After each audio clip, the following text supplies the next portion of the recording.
You think you know the tale of Little Red Riding Hood, a sweet girl in a crimson cape skipping through the woods to grandmother's house, only to face a hungry wolf in disguise. A children's story with a simple moral about strangers and obedience. But what you know is a lie, a sanitized fiction crafted to conceal the blood-soaked, traumatic origins that lurked in the original tales. The Little Red Riding Hood, you've been told, wasn't meant to delight children. It was meant to warn them of horrors too terrible to name directly. The familiar red cloak, the basket of treats, the sickly grandmother, and the cunning wolf. Each element in this seemingly innocent tale masks a history of ritualized violence, sexual predation, and cannibalistic practices that spanned medieval Europe. These aren't wild interpretations or academic overreach. These are the documented facts buried in manuscripts, court records, and folklore archives that powerful institutions spent centuries systematically erasing. Picture a world where fairy tales weren't escapism, but coded warnings based on genuine threats. A world where the monsters in stories had real-world counterparts stalking village edges.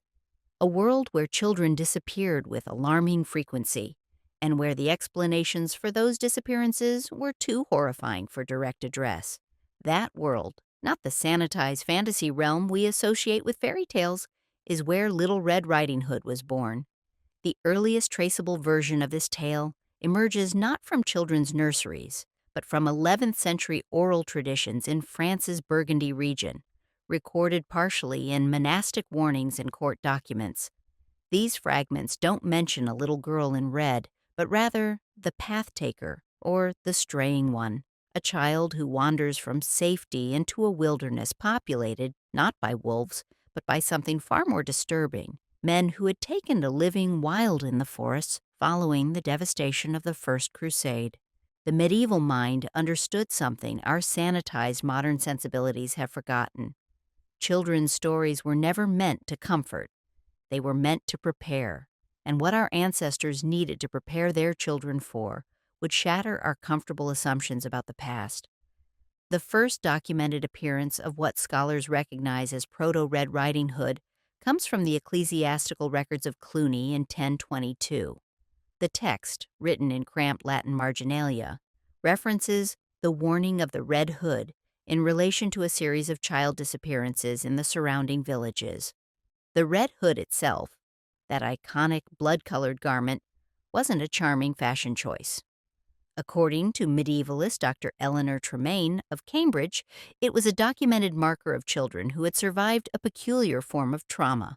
In her groundbreaking analysis of monastic records, Tremaine discovered that in multiple regions across France and the Germanic lands, red head coverings were given to children who had witnessed violence or survived encounters with what records call les hommes sauvages, the wild men. The significance of this connection cannot be overstated. The Red Hood wasn't part of the cautionary tale.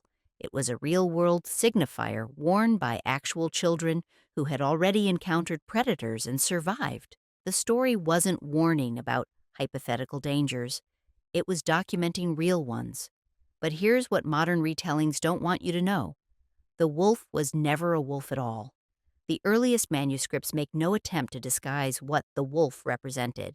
In a 12th century version from the Loire Valley, the antagonist is explicitly l'homme à peau de loup, the man in wolf skin. Court records from the same region and period document a disturbing pattern.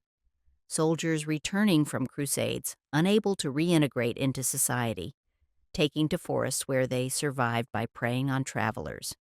Some, according to multiple independent ecclesiastical sources, wore animal hides and practiced forms of ritualistic behavior that medieval authorities could only describe as possession by forest demons.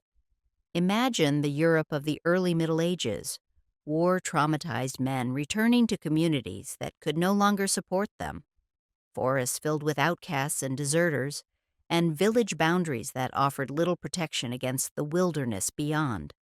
Now imagine being a parent in such a world, needing to warn your children without inflicting the full psychological horror of what threatened them.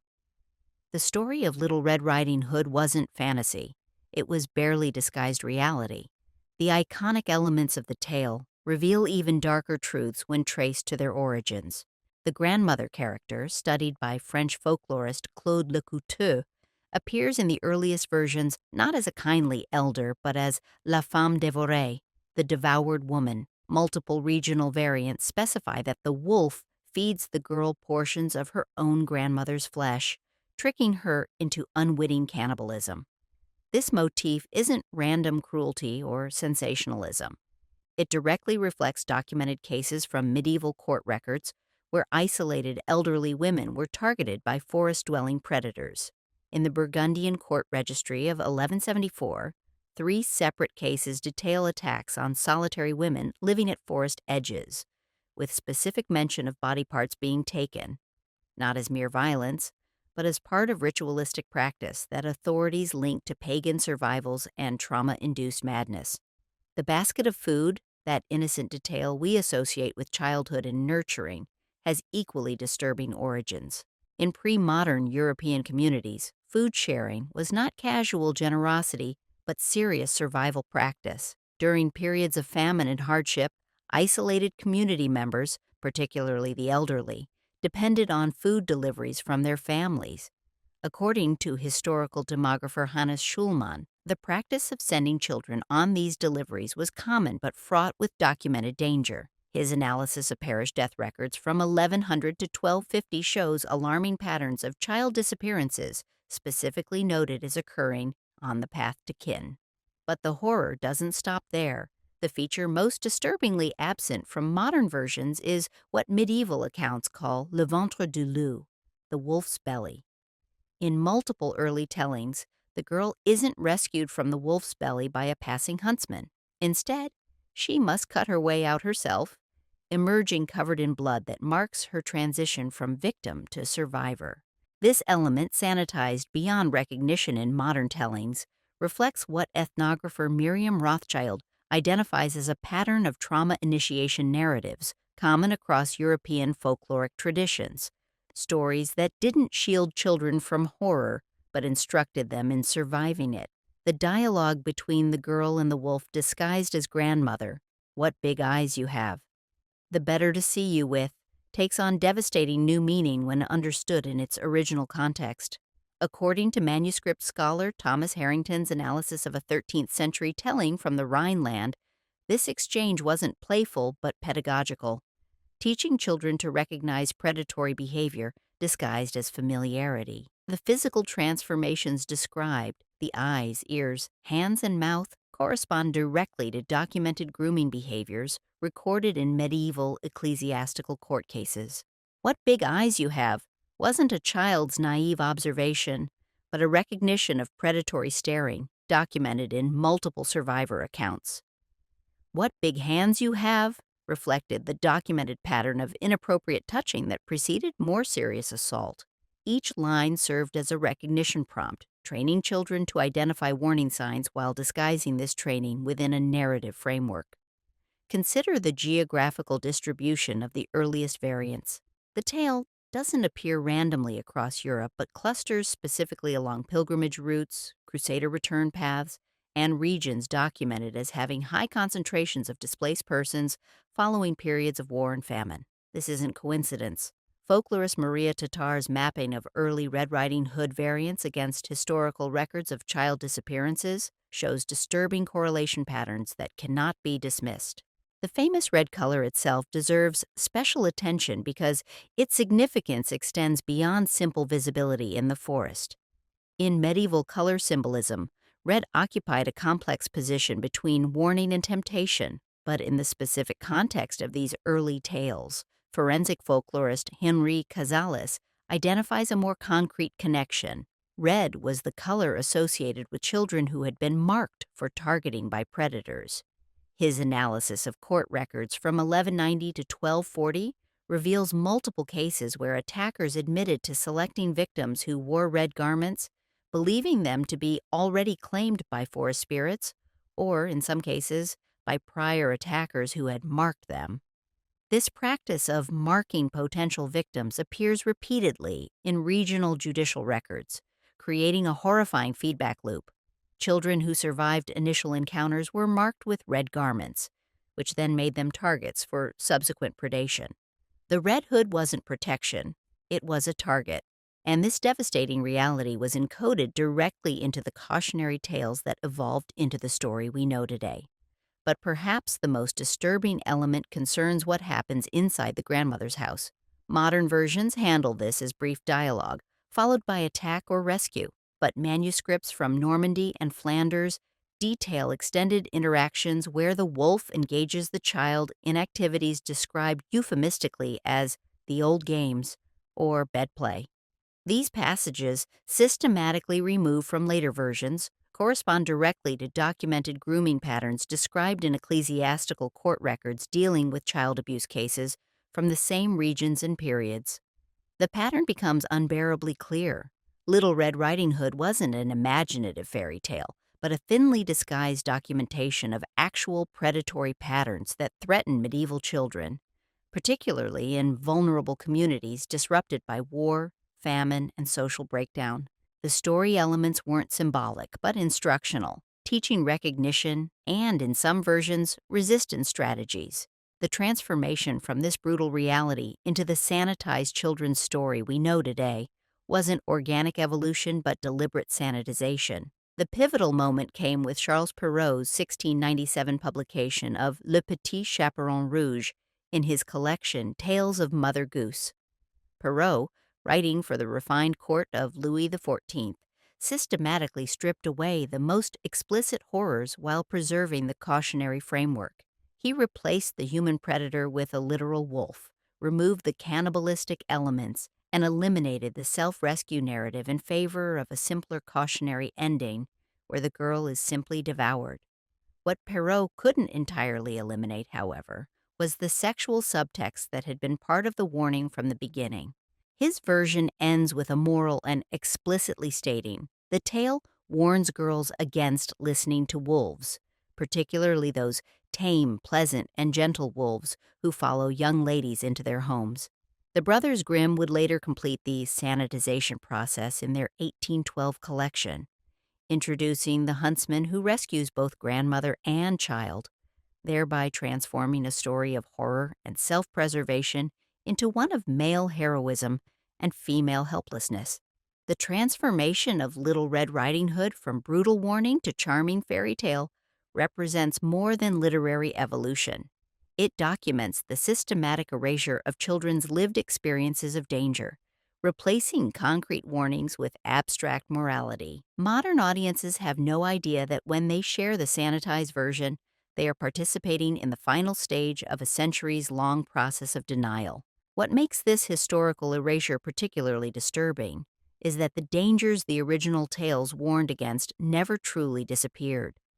The mechanisms of predation documented in these medieval warnings remain chillingly relevant. The strategies of isolation, trust exploitation, and grooming described in court records attached to these early tales mirror exactly what modern child protection experts identify in contemporary abuse cases.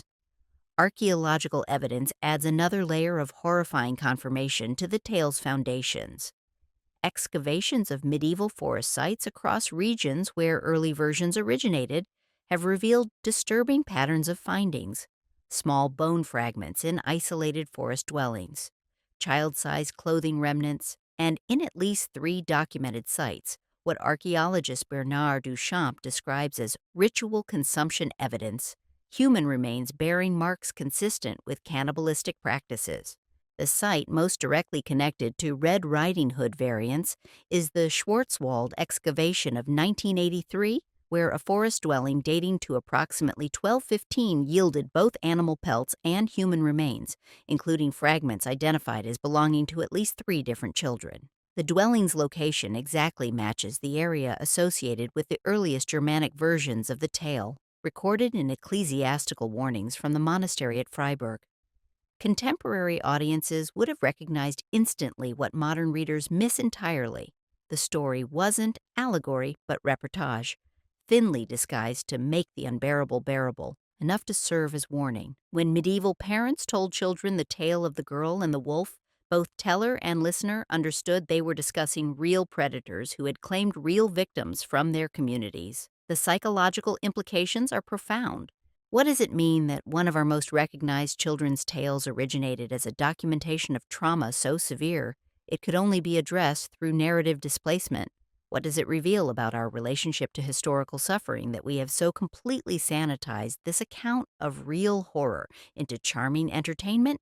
The wolf eating the grandmother and wearing her skin wasn't metaphorical in the original context. Multiple regional court records, from 1100 to 1400, document cases of attackers wearing items belonging to previous victims to gain the trust of new ones. The 1231 Ecclesiastical Court of Tours records the case of Jean Le Fou, who confessed to wearing a dead woman's clothing to lure her grandchild into isolation. Similar cases appear in records from Germanic territories, the Low Countries, and northern Italy, all regions where early Red Riding Hood variants circulated. But the darkness persists beneath the sanitized surface. Even in modern tellings, we still teach children that predators disguise themselves as trusted figures. We still warn about the dangers of straying from established paths. We still recognize, on some level, that the boundaries between safety and danger are more permeable than we wish to acknowledge. The warning at the heart of Little Red Riding Hood remains valid because the danger it documents remains real. The tale's endurance speaks to something profound about human experience and the transmission of survival knowledge. Even when systematically stripped of its most explicit warnings, something of the original horror continues to resonate. We still tell children this story because, on some level, we understand it still serves its original purpose, preparing the vulnerable to recognize threats disguised as safety. The historical record is unambiguous. Little Red Riding Hood originated not as entertainment, but as encoded documentation of real predatory patterns threatening real children. The Red Hood, the forest path, the disguised attacker, the violated grandmother, each element corresponds directly to documented cases preserved in medieval court records. The story's persistence across centuries and cultures speaks to the universal need to warn children of dangers that exist in every human community. Modern psychological analysis adds another disturbing layer. The tale's structure precisely matches what trauma specialists call survivor narratives, stories that process collective trauma through displaced retelling. The repetitive elements, the focus on bodily violation, the attention to warning signs missed, all are recognized patterns in how communities process and transmit trauma warnings. What emerges from this historical excavation isn't merely a darker version of a familiar tale, but a window into how human communities have always struggled to balance two competing imperatives: the need to warn the vulnerable about genuine threats and the need to shield them from psychological damage too severe to process directly. The evolution of Little Red Riding Hood from explicit horror to implied caution documents this balance shifting over centuries. The red cloak that seems so charming in modern illustrations was never a whimsical costume, but a warning symbol drenched in terrible significance. The wolf that seems so obviously metaphorical was, in the earliest tellings, barely disguised documentation of human predators who had claimed actual victims. The woods that provide picturesque backdrop to modern versions represented genuine boundaries between safety and danger in communities where forest edges mark the limits of protection. Once you understand the documented origins, you can't unsee the horror at the heart of this seemingly innocent tale. Every element takes on its original, terrible significance. The basket of food becomes the lure that necessitated children traveling dangerous paths. The grandmother becomes the isolated, vulnerable figure whose protection required risking younger generations. The wolf becomes what it always was: not an animal, but a human predator practicing calculated deception. This isn't academic reinterpretation, but historical recovery, piecing together what centuries of deliberate sanitization sought to obscure. The Little Red Riding Hood that emerged from medieval Europe's darkest experiences was never meant to entertain. It was meant to help children survive real threats that had claimed real victims from their communities. And this is what will stay with you. When we tell children the sanitized modern version, we participate in the final stage of erasing the lived experiences of countless medieval children whose suffering formed the foundation of this tale. We replace their concrete warnings with abstract morality, their survival strategies with passive victimhood awaiting rescue. The little girl in the red hood walks on through our collective consciousness, forever approaching her grandmother's door. But the true horror isn't the wolf waiting inside. The true horror is that we've forgotten what the story was trying to tell us all along. The monsters are real. They walk among us, and sometimes the only protection is recognizing them before it's too late. Ooh.